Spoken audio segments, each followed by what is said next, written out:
राधे कृष्णा। अमल की एकादशी महत्तम, इसको रंगभरणी एकादशी भी कहते हैं। फागुन मास की शुक्ल पक्ष की एकादशी।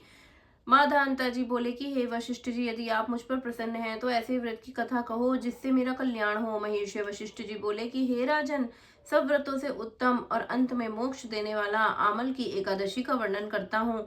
यह फागुन महा शुक्ल पक्ष में होता है। इस व्रत के फल से समस्त पाप नष्ट हो जाते हैं। इस व्रत का पुण्य 1000 गौदान के फल के बराबर होता है। मैं आपसे एक पौराणिक कथा कहता हूँ, उसे ध्यानपूर्वक सुनिए। एक वैदिक नामक नगर था। उस नगर में ब्राह्मण, वैश्य, क्षत्रिय, शूद्र चारों वर्ण आनंद पूर्वक रहते थे।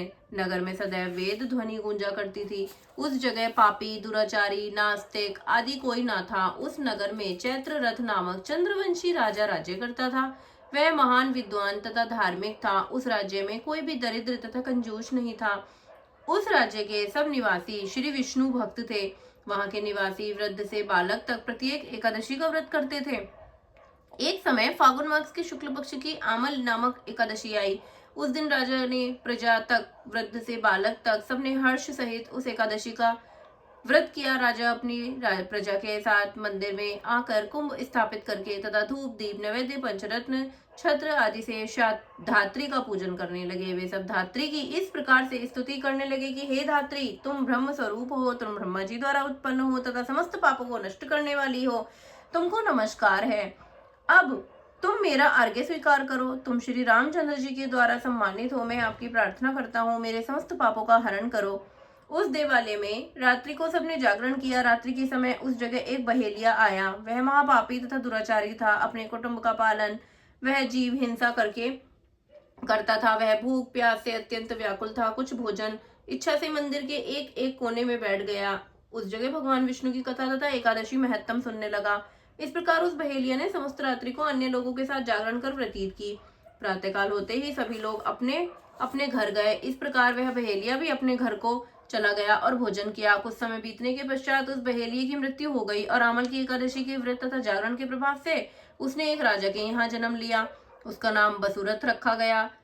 बड़ा होने पर वह चतुर्णी सेना की सहित तथा धन धान्य से युक्त होकर 10 सहस्त्र ग्रामों का पालन करने लगा। वह तेज में सूर्य के समान, क्रांति में चंद्रमा के समान, वीरता में श्री विष्णु भगवान के समान और क्षमा में श्री माता पृथ्वी के समान था। वह अत्यंत धार्मिक, सत्यवादी, कर्मवीर और विष्णु भक्त था। वह प्रजा का समान भाव से पालन करता था। दान देना उसका नित्य नित्य का कर्तव्य था।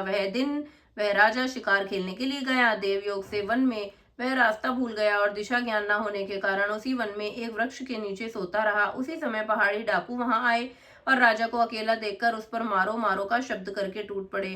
वह डाकू कहने लगा कि इस दुष्ट राजा ने हमारे माता पिता, पुत्र पौत्र आदि संबंधियों को मारा है तथा देश से निकाल दिया, अतः इसे अब अवश्य मारना चाहिए। ऐसा कहकर वह डाकू राजा को मारने लगा और उस पर अस्त्र शस्त्र का प्रहार करने लगा। उनके अस्त्र शस्त्र राजा के शरीर पर गिरते ही नष्ट हो जाते और राजा को पुष्पों के समान प्रतीत होते थे। उन डाकुओं के अस्त्र शस्त्र उन पर उल्टा प्रहार करने लगे, जिससे वे मूर्छित हो गए। उस समय राजा के शरीर से एक दिव्य देवी प्रकट हुई।